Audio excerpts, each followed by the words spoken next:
Welcome to my long circular sock making tutorial. So this is slightly different to using double pointed needles or short circular needles because it is not immediately obvious how you use a long circular needle for doing small circumference items in the round. So I'm going to show you, I have two needles here to demonstrate. This is a long circular needle, so I think it's an 120 centimeter long circular needle. And I have a 60 centimeter circular needle. The length of circular needle that you select is actually down to personal preference. I won't use a long circular needle. I like to use the 60 centimeter because I just find that 120 centimeters is too long. Some people like an 80, some people like an 100 centimeter. It really is down to your personal preference. The technique is called magic loop, and that is how you use a long circular needle for doing short circumference items in the round. And I'm going to show you that and how to combine that with sock making to make socks using magic loop. So, as with all knitting projects, we're going to start with a cast on, a slip knot, and then we're going to keep going from that. So the first thing I'm going to do is I'm going to do a long tail cast on, and I'm going to estimate my cast on. I use one hand wrap per 10 stitches, and it's not that scientific, but it works really well for me. So I use that for double knitting and for 4-ply. And you'll just have to ignore my little special yarn bowl. It's just to stop the ball running away while I'm videoing. So after estimating my yarn, I place my yarn over my left hand so as I tie my slip knot. So I have my tail yarn and I have my working yarn that's coming from the ball. I then take my yarn and dangle it over my fingers. I then take my working yarn, I bring it down underneath my index finger, around and over the tail yarn. I then lift the tail yarn and pull through the working yarn. Easier to do than to describe, and we're going to do it again so that you can see that. So we put the yarn over your finger, you take the working yarn underneath, over the tail yarn, lift the tail and pull through the working yarn, so that creates your slip knot. You then insert your needle into the slip knot, tighten off your slip knot, and you are ready to start your cast on. So you have your tail yarn and your working yarn coming from the ball.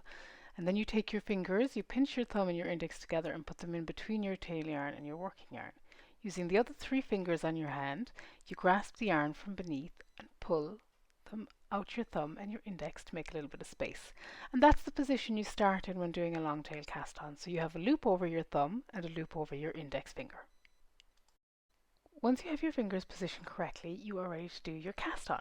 So we'll do this really slowly because it's tricky enough to get at the start, but once you get it, it becomes a movement. So you move your needle down to the left, up between the 2 strands on your thumb, grasping the yarn. Then you take your needle to the right over to the index finger and down between the loop that's around your index finger, holding that on the needle.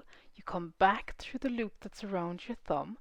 You slip that loop off your thumb, and then you use your thumb to catch the tail yarn again and to pull that stitch tight. So we'll do that again a few more times because it takes a little while to get that right. So holding your needle in the middle, you go down to the left, up through the loop on your thumb, down through the loop on your index, slip around your thumb, slip off the loop, and then pull that tight. Not quite as slow as I'd have liked to do it. We'll do that again. And then down to the left, up through the loop on your thumb, then over to the right and down between the two, in the middle of the loop on your index finger, grasping the yarn, bring it back through the loop on your thumb the other way, slipping it off and then pulling the tail yarn to tighten up your stitch. And that is how you create stitches using a long tail cast on method. Down to the left, up through the loop through the center on your thumb, over to the right, down through the loop on your index finger, through the loop on your thumb, slip it off your thumb and pull through the working yarn again. So something to be aware of here is that you don't want to make your stitches too tight on the needle. So when you're going around, you want to use quite a soft hand movement. So you go down to the left, grasp it, go around to the right, and then slowly, as you slip it off, you do not want to pull too tightly on the tail yarn. So you're trying to create a little bit of space between the stitches as opposed to the piece around the needle. Now you obviously need space around those as well to keep it loose, but it's actually in the space, it's the amount of yarn between the stitches that really dictates whether or not you have a nice loose stitch. So if we do that again, going over and grasping your yarn, coming through the thumb, letting it off the thumb, and then very slowly, and you can see that you've created quite a large stitch this time by not pulling it in too tightly. You have great control over that as well, so that is something that you will get better at as you do it. Something worth practicing is to make sure that it's still loose but not too loose. And again, if this is your first sock, that is just something that practice will get for you as you go. So we'll just do that a couple of more times, and you can see how you can control down to the left, up through the center, around to the right, down to the center, out, slipping the thumb and grasping the yarn. You can watch this in slow-mo on YouTube as well. Down to the left, up through the center, over, grasp, back through, pull out.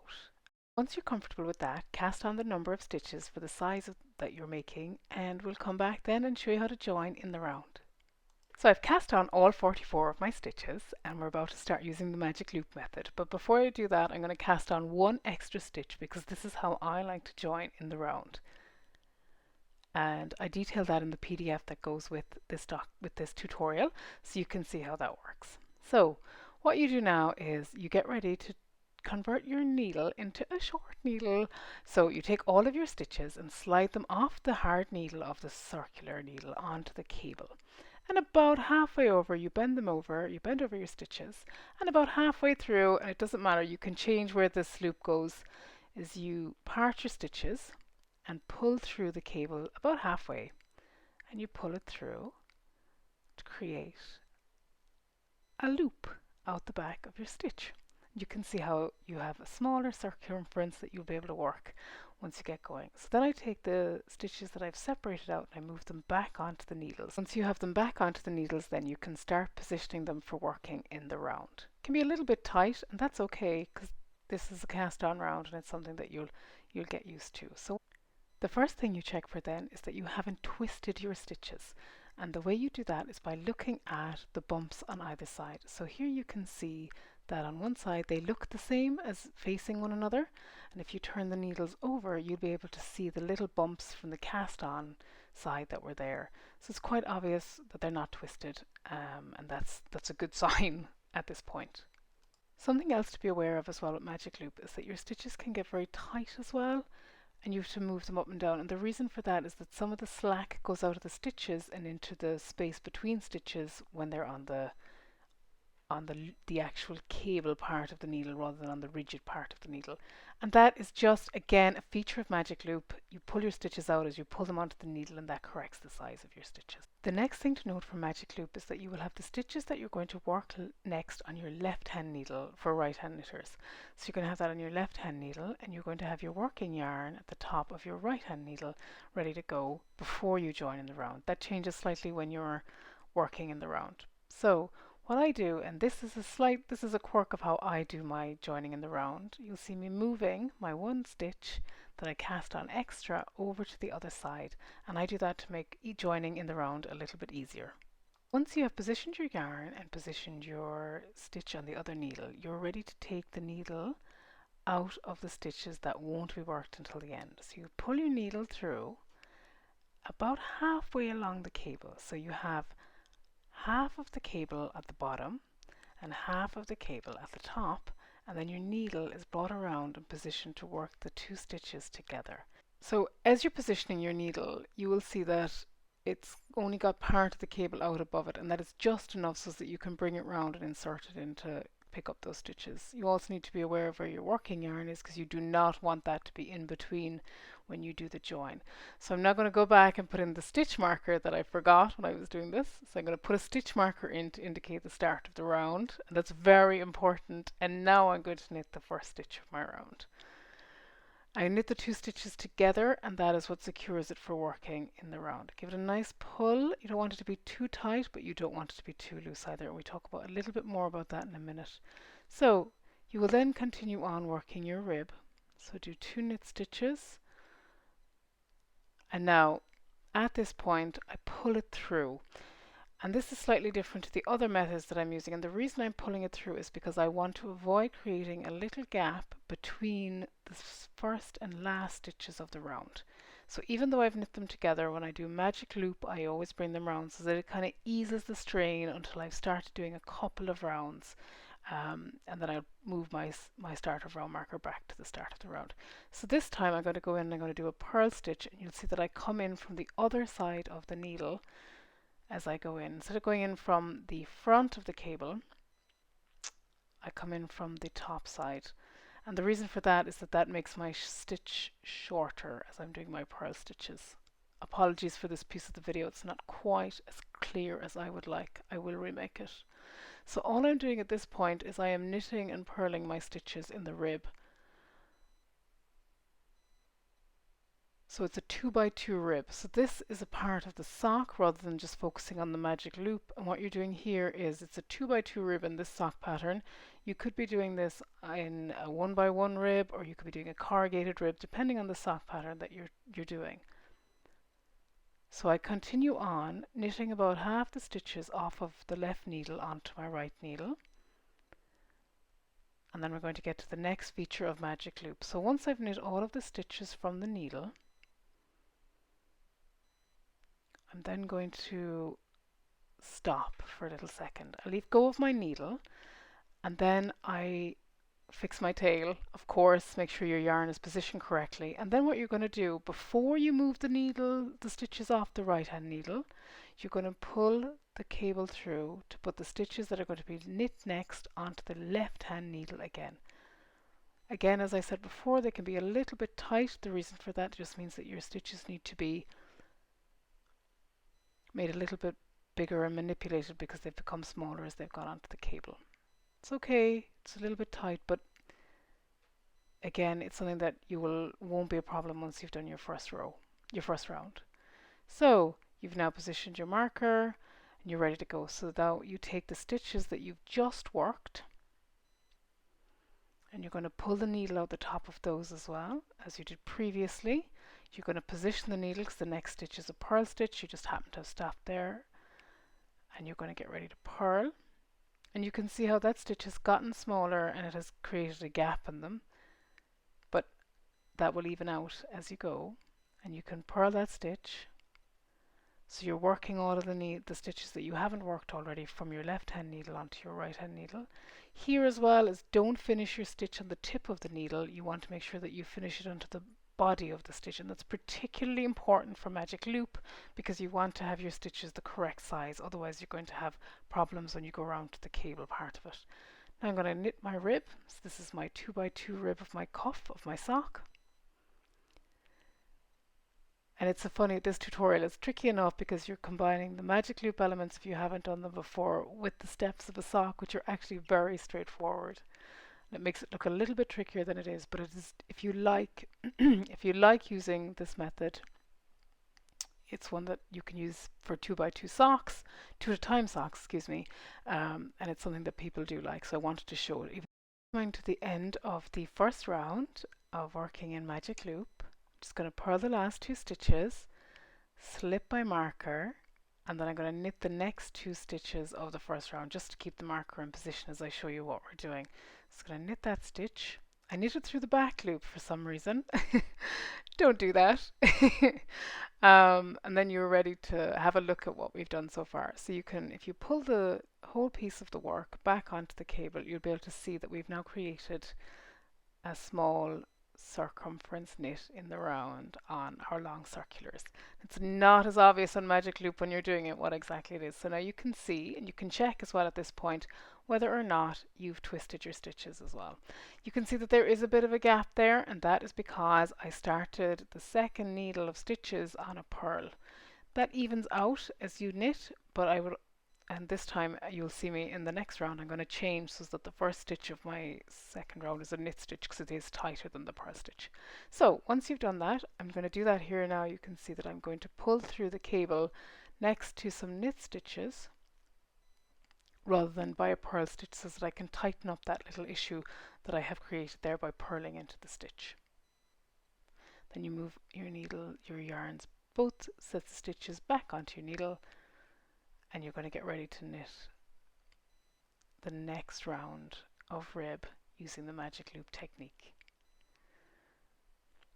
So make sure your tail is in the right place, make sure your working yarn is in the right place. So because my stitches are purl, I'm going to get ready to purl my next 2 stitches and purl off the next stitches for in the magic loop. So I'm going to start working those. Put it a little bit tightly there to see that I can correct that purl stitch, and then I'm going to just work in a rib. And as you'll see, for working a rib in the round, it's different to working it back and forth.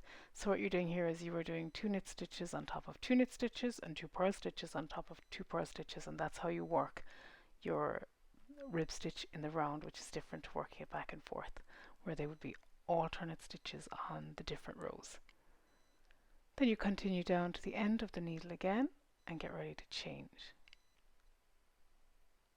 So as we come to the end of the needle again, I'm just going to talk you through the changeover between needles for magic loop again, as it's something that it takes a little while to get. So I let go of my needle in my left hand and I pull the stitches that are going to be worked next up onto the needle.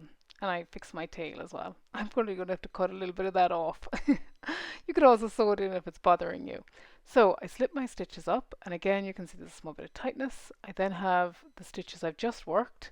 I move them halfway down and I get my needle ready to knit the next stitches again. And you see I'm knitting the stitches this time, which means that I'm getting a better tension on those stitches than I would with a purl stitch, because you can see that the needle is closer to the cable on the right hand side.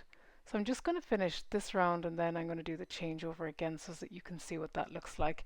It's worth seeing this a few times in magic loop, because it can be quite tricky and fiddly to get at the start, but it's worth the practice.